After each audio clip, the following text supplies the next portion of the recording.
आज हम पढ़ेंगे मौलिक अधिकार। मौलिक अधिकारों का अर्थ बताओ तथा हम भारतीय संविधान में दिए गए मौलिक अधिकारों की मुख्य विशेषताओं का वर्णन करें। किसी भी अच्छे राज्य की पहचान इस तथ्य से होती है कि वह अपने नागरिकों के किन अधिकारों को मान्यता देता है तथा सुरक्षा प्रदान करता है।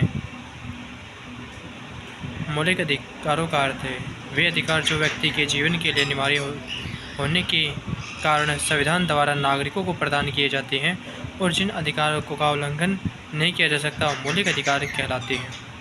मौलिक अधिकारों की मुख्य विशेषताएं। भारतीय संविधान में वर्णित मौलिक अधिकारों के स्वरूप को निम्नलिखित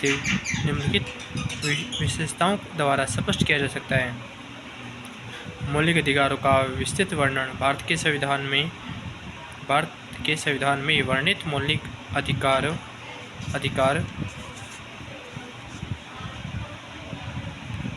काफ़ी व्यापक है। संविधान के तीसरे भाग में अनुच्छेद 12 से 35 तक अनुच्छेद 31 को छोड़कर 6 प्रकार के मौलिक अधिकारों का उल्लेख किया गया है। प्राकृतिक अधिकार नहीं। भारत के संविधान में वर्णित 6 मौलिक अधिकारों के अतिरिक्त अन्य कोई व्यक्ति का मौलिक अधिकार नहीं हो सकता है, जबकि अमेरिका में संविधान में वर्णित मौलिक अधिकारों के अतिरिक्त अन्य अधिकार भी व्यक्ति के मौलिक अधिकार हो सकते हैं। नागरिकों एवं विदेशियों में अंतर। भारत का संविधान नागरिकों एवं विदेशियों में स्पष्ट अंतर करता है।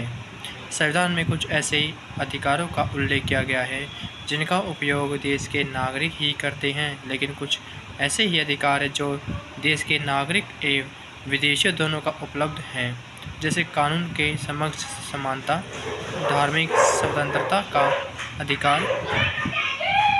निष्कर्ष। उपयुक्त विवेचन के आधार पर स्पष्ट है कि भारत का संविधान दुनिया के अन्य संविधानों की तुलना में व्यक्ति को व्यापक अधिकार प्रदान करता है। ये क्वेश्चन समाप्त हो चुका है। इसी लेसन का दूसरा क्वेश्चन है हमारा, भारत संविधान में अंकित मौलिक अधिकारों की आलोचनात्मक जांच करो। मूल भारतीय संविधान में नागरिकों के साथ मौलिक अधिकार शामिल किए गए थे, किंतु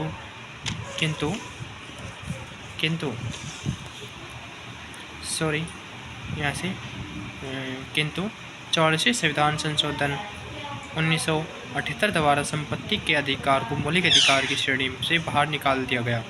समानता का अधिकार। संविधान के अनुच्छेद 14 से लेकर 18 तक समानता के अधिकार का उल्लंघन किया गया है। स्वतंत्रता का अधिकार। संविधान के तीसरे भाग का सबसे अधिक महत्वपूर्ण खंड स्वतंत्रता का अधिकार वाला खंड ही है। इसे संविधान का प्राण तथा आत्मा और स्वतंत्रताओं का पत्र कहा जाता है। शोषण के विरुद्ध अधिकार। संविधान के अनुच्छेद 23 व 24 के द्वारा शोषण का अंत कर दिया गया है। अनुच्छेद 23 के द्वारा बच्चों एवं स्त्रियों के क्रय विक्रय को प्रतिबंधित कर दिया गया है। चौथा है धार्मिक स्वतंत्रता का अधिकार।